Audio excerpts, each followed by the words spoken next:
देखो इस वीडियो में हम अगली स्ट्रैटेजी देखेंगे मंथली इनकम कैसे कमाते हैं, ठीक है। तो हमने दो स्ट्रैटेजी देखी, एक हेजिंग और एक प्रोटेक्शन स्ट्रैटेजी। प्रोटेक्शन में हमें क्या मिल रहा है, इंश्योरेंस मिल रहा है, ठीक है। मतलब स्टॉक बहुत ज़्यादा नीचे गिर गया तो हमारा, हमने जो इंश्योरेंस मतलब ये हमें पुट है ना, वो हमारा नुकसान भरपाई करके देगा। मतलब हमारा मैक्सिमम आपका कितना रिस्क रहेगा, जो आप प्रीमियम पे करोगे उतना ही रहेगा, ठीक है। तो इसमें आप क्या कर सकते हो, आपको आरआर का भी नहीं भूलना है, ठीक है। आरआर क्या है, रिस्क रिवॉर्ड, ठीक है। आप आपका प्रीमियम आपकी रिस्क है, राइट। मंथ में आपको इतना रिस्क हो सकता है ना, तो आपको रिवॉर्ड कितना रखना पड़ेगा, इस कम से कम इसके 2 गुना रिवॉर्ड रखना है आपको, ठीक है। मतलब 10 की मूवमेंट आनी चाहिए, ठीक है। अभी आप कहाँ तक सेफ हो, 455 पे आप अभी आपका करंट मार्केट प्राइस चल रहा है 450, तो 4 से 55 तक आपका प्रॉफिट ज़ीरो रहेगा, राइट, ठीक है। तो आपको मतलब 465 आने के बाद आप प्रॉफिट बुक कर सकते हो, ठीक है। मतलब 465 के पास आपको है ना लगभग 10 से ज़्यादा प्रॉफिट होगा, 10, 11 या 12, ठीक है। मतलब कितना प्रॉफिट हो रहा है, 15,000 से 18,000 तक प्रॉफिट हो सकता है आपको, ठीक है। एसबीआई के बारे में कोई भी कौन सा भी आप स्टॉक लो, तो उसमें आप है ना जितना प्रीमियम पुट का बाय कर रहे हो उससे 2 गुना आप एक्सपेक्ट कर रहे हो कि स्टॉक ऊपर जाएगा, तो ही आप बाय करना, ठीक है। मतलब रिस्क रिवॉर्ड रेशियो ध्यान में रखना, ठीक है। समझो हमें यहाँ पे फ़ायदा कब होगा, हम ये क्यों बाय कर रहे हो, प्रोटेक्शन इंश्योरेंस ये पे क्यों कर रहे हैं हम, अगर गलती से स्टॉक नीचे गिर गया तो हमें सिर्फ कम लॉस होना चाहिए, ठीक है। यहाँ पे कोई तो भी हमें सेव करने होने वाला है, मतलब सेव कोई तो भी हमें करना चाहिए, तो इसकी वजह से हमने ये पुट बाय किया, ठीक है। तो अगर मैं एक्सपेक्ट कर रहा हूँ मूव, ये 450 से स्टॉक 465 हो जाएगा इस महीने में। मतलब कितना मूवमेंट हो रहा है वो, 15, 3% से ज़्यादा। अगर मैं एक्सपेक्ट कर रहा हूँ 3% से ज़्यादा मुझे मूव मिलेगी, तो मेरा रिस्क रिवॉर्ड रेशियो 1:2 बैठता है, ठीक है। तो मैं प्रॉफिट में रहूँगा, और 3% मूवमेंट दिन में पॉसिबल है, ठीक है। आपका चार्ट एनालिसिस अगर अच्छा रहा तो आपको ये एक दिन में मूवमेंट मिल जाएगा, ठीक है। तो आप इसमें मतलब अच्छा गेन आपको मिलेगा, ठीक है। तो ऐसे प्रोटेक्शन स्ट्रैटेजी आपको यूज़ करनी है। और इन जो हेजिंग हमने देखी थी उसमें क्या है, आपको आपने जो पोजीशन ली है आपको फ्यूचर का प्रीमियम खाने को मिलेगा, राइट। एक्सपायरी पे आपको दोनों भी सेल कर देना है, डिलीवरी पोजीशन भी और फ्यूचर भी, ठीक है। तो उस टाइम आपको क्या मिलेगा, उसका जो फ्यूचर का प्रीमियम वो आपको पूरा खाने को मिलेगा, राइट। और आप उसे एक्सटेंड भी कर सकते हो, राइट। आगे फ्यूचर का प्रीमियम आपको मिल जाएगा, फ्यूचर सेल करके आप फिर से अगले एक्सपायरी का फिर से फ्यूचर सेल कर सकते हो, राइट। तो हेजिंग में आपको दोनों भी स्क्वायर ऑफ कर सकते हो एक्सपायरी डे पे, ठीक है। फ़ायदा कब होगा, आपको एक्सपायरी डे पे ही होगा, ठीक है। मैक्सिमम फ़ायदा जो होगा आपको एक्सपायरी डे पे ही होगा, क्योंकि उसी टाइम आपका प्रीमियम ज़ीरो होता है, या मतलब करंट मार्केट प्राइस जितना होता है, ठीक है। बीच में प्रॉफिट लॉस आपको दिखते रहता है, आप आपके हिसाब से जब आपका प्रॉफिट आपको ठीक लगे, रिस्क रिवॉर्ड रेशियो 1:2, तो आप तब बुक कर सकते हो, ठीक है। तो प्रोटेक्शन स्ट्रैटेजी मैंने बोला आपको, मतलब आपको लगता है आपको रिस्क रिवॉर्ड रेशियो 2 मिल रहा है तो आप निकल सकते हो, ठीक है। तो हमारी तीसरी स्ट्रैटेजी कौन सी है इसमें, हमारी तीसरी स्ट्रैटेजी है मंथली इनकम। देखो मंथली इनकम कैसे हम ला सकते हैं इसमें। मंथली इनकम हमें क्या करना है, हमें करना है डिलीवरी का स्टॉक होल्ड। हमें समझो एसबीआई का हम ले लेंगे, ठीक है। यहाँ पे एसबीआई कितना इक्विटी प्राइस चल रहा है इसका, 400 पे इक्विटी प्राइस चल रहा है, ठीक है। इक्विटी प्राइस अब हमें यहाँ पे क्या करना है, out of the money sell करना है, ठीक है। हमने इसकी बाय की है डिलीवरी, ठीक है, 450 के भाव के 1500, मतलब एक लॉट लिया हमने, ठीक है। ये रही हमारी पहली पोजीशन, इसको हमें होल्ड करना है। और दूसरा हम ले रहे हैं शॉर्ट सेल कर रहे हैं, ठीक है।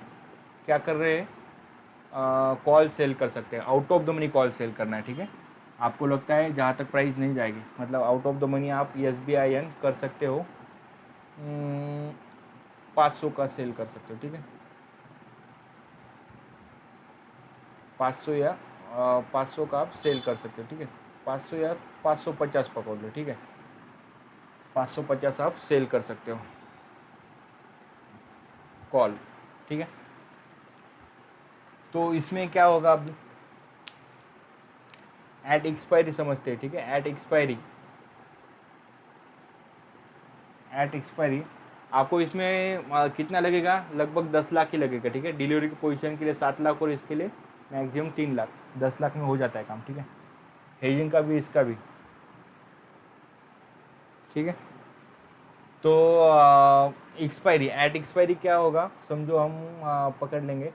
एट एक्सपायरी स्टॉक हो गया करंट मार्केट पे ही बंद, राइट, मतलब no change, SBI no change, वहाँ का वहीं पे ही रह गया, ठीक है। 450 पे 450 ही रह गया। तो हमें क्या होगा, ये हमें समझो 550 का जो प्रीमियम, ठीक है, हम स्टॉक लेंगे 500 का लेंगे, ठीक है। 500 का ये चल रहा होगा समझो कुछ क्या प्राइस पे चल रहा होगा, ये चल रहा होगा कुछ लगभग 5 रुपये पॉइंट, ठीक है। तो आपको क्या मिलेगा, ये प्रीमियम ही आपकी इनकम होगी मंथली, जितना प्रीमियम होगा उतना ही आपकी मंथली इनकम होगी, क्योंकि एक्सपायरी डे पे क्या होगा, ये 0 हो जाएगा। तो ऐसे आपको मंथली इनकम आएगी। समझो एक्सपायरी डे पे स्टॉक कहीं पे भी मूव नहीं हुआ, 450 के पास ही रह गया, तो आपका क्या हो जाएगा, डिलीवरी की पोजीशन वैसी की वैसी रहेगी, लेकिन यहाँ का है, यहाँ का कॉल क्या होगा, एक्सपायरी को 0 हो जाएगा, ठीक है। कॉल एक्सपायरी को, डिलीवरी पोजीशन अभी क्या है, डिलीवरी पोजीशन में आपका प्रॉफिट भी नहीं लॉस भी नहीं, ठीक है। लेकिन यहाँ पे प्रॉफिट कितना हो रहा है आपका, कॉल में कितना प्रॉफिट हो रहा है आपका, 5 रुपये, ठीक है। 5 रुपये आपको मिल रहे हैं। ये रही पहली पोजीशन। एट एक्सपायरी अगर स्टॉक नीचे जाता है, ये देखो यहाँ पे आपकी रिस्क कब है, स्टॉक नीचे जाएगा तो ही आपकी रिस्क खुलेगी, ठीक है। स्टॉक नीचे जाएगा तो ही रिस्क खुलेगी। तो भी रिस्क मतलब क्या खुलेगी, स्टॉक अगर नीचे जा रहा है तो आपको क्या कर देना है, ये आपने जो सेल किया है, सॉरी, आपकी रिस्क कब खुलेगी, इसमें आपको रिस्क होगी ही नहीं। रिस्क सिर्फ आपको मतलब वो पोजीशन होल्ड करने रखेंगे, ठीक है, वही आपकी रिस्क होगी। मतलब SBI का स्टॉक नीचे भी गिर गया तो ही आपका प्रॉफिट है यहाँ पे, राइट। ऊपर गया तो क्या हो हम देखेंगे, ठीक है। समझो SBI का स्टॉक नीचे गिर गया और एट एक्सपायरी SBI का स्टॉक नीचे गिर गया 100 पॉइंट, मतलब हो गया 350, तो आपका इसमें लॉस कितना हो रहा है SBI में, 100 रुपये, ठीक है।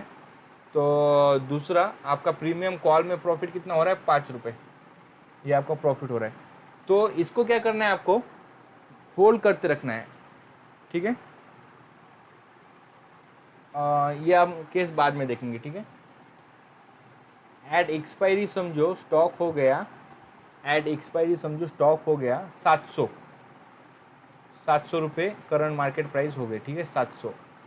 तो डिलीवरी में आपका कितना प्रॉफिट हो रहा है, डिलीवरी में आपका प्रॉफिट कितना हो रहा है, 750 हो गया, ठीक है। कैलकुलेशन के लिए आसान होगा, 750 हो गया समझो एट एक्सपायरी पे स्टॉक। तो यहाँ पे डिलीवरी में आपका प्रॉफिट हो रहा है 300, राइट।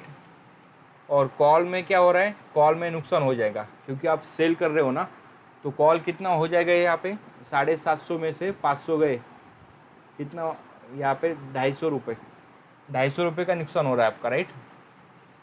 और यहाँ पे आपको पहले 5 रुपये का प्रीमियम मिल गया है, मतलब और आपका 5 रुपये का यहाँ पे फ़ायदा हो जाएगा। मतलब लगभग आपको यहाँ पे 55 रुपये आप प्लस में रह रहे हो। तो आपको इस वक्त क्या करना है, दोनों पोजीशन सेल कर देने, डिलीवरी की भी शॉर्ट सेल भी। तो यहाँ पे आप कितना फ़ायदे में रह रहे हो, 55, ठीक है। यहाँ पे आप CMP पे कितने फ़ायदे रह रहे हो, 5 रुपये प्रीमियम में इतना, ठीक है।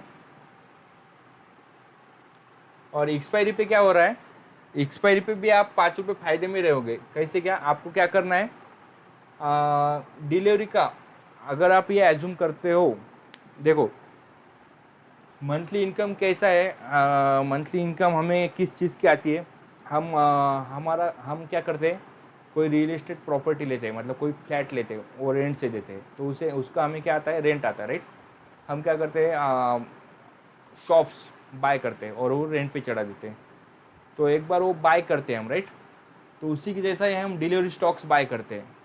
तो कभी कभी क्या होता है, कोरोना काल में या कभी कभी रियल एस्टेट के प्राइस बहुत तेज़ी से गिरने लगते हैं, तो शॉप की कीमत कम रहती है, लेकिन आप लॉन्ग टाइम में देखोगे तो कभी ना कभी उस प्रॉपर्टी की कीमत आएगी ना, तो सेम उसके जैसा इस स्ट्रैटेजी को आप देख सकते हो।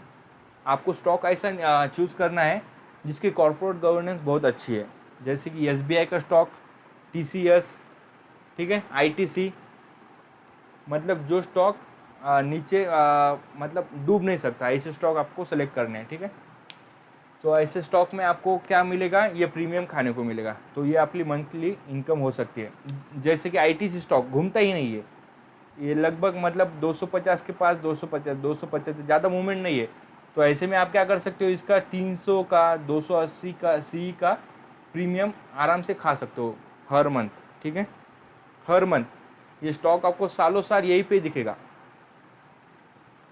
अभी पंजाब नेशनल बैंक भी है ना, 30-40 रुपये कब से, बहुत टाइम से, ठीक है, 2-3 साल हो गए यही रेट पे चल रहा है, ठीक है। तो ऐसे में आप मतलब इसके जो 40 का CE है उसका मतलब उसका प्रीमियम आराम से खा सकते हो, मतलब मंथली इनकम आपको उसके आराम से मिल सकती है, राइट। ये क्या करना है, आपको आराम से होल्ड रखते चलना है, ठीक है। मिड मंथ अपनी नियर मंथ एक्सपायरी खत्म होगी, ये आपको मिल गया, वापस से क्या करना है, फिर से आपको OTM का, फिर से आपको क्या करना है, out of the money call buy करना है इसका, ये पोजीशन वैसे की वैसे ही रहने देनी है, ठीक है। तो इसलिए ऐसे आपको हर एक स्टॉक में मंथली इनकम मिल सकती है। सिर्फ आपको स्टॉक कैसा चूज़ करना है, स्ट्रॉन्ग, ये आप निफ्टी 50 का कोई स्टॉक उठा सकते हो या सेंसेक्स का उठा सकते हो, अच्छा रहेगा। या फिर PNB मतलब ऐसा स्टॉक मत चुनो जिसमें रिस्क या घोटाले की खबरें चालू है, मतलब वो स्टॉक नीचे आ सकता है और वापस कभी ऊपर नहीं जा सकता, राइट। जैसे कि येस बैंक, आइडिया, बस कुछ ऐसे स्टॉक मत चुनो जिसका कॉर्पोरेट गवर्नेंस अच्छा है, वैसे स्टॉक चुनो, यह आपको मंथली इनकम अच्छा वर्क करेगा, ठीक है। तो अगले वीडियो में देखेंगे हम स्ट्रैडल और स्ट्रैंगल क्या रहती है। देखो क्वार्टरली रिजल्ट में मतलब हाई, जब मार्केट हाई वोलेटाइल रहता है, समझो RBI की मीटिंग या कुछ भी मतलब रहा मार्केट में जहाँ पे हम ज़्यादा मूवमेंट एक्सपेक्ट कर रहे हैं, हाई वोलेटाइल मार्केट रहा है या क्वार्टरली रिजल्ट, वहाँ पे हम स्ट्रैंगल वगैरह यूज़ कर सकते हैं, ठीक है। अगले वीडियो में हम देखेंगे स्ट्रैंगल और स्ट्रैडल क्या होता है, ठीक है। तो यहीं पे हम वीडियो ख़त्म कर देते हैं अभी।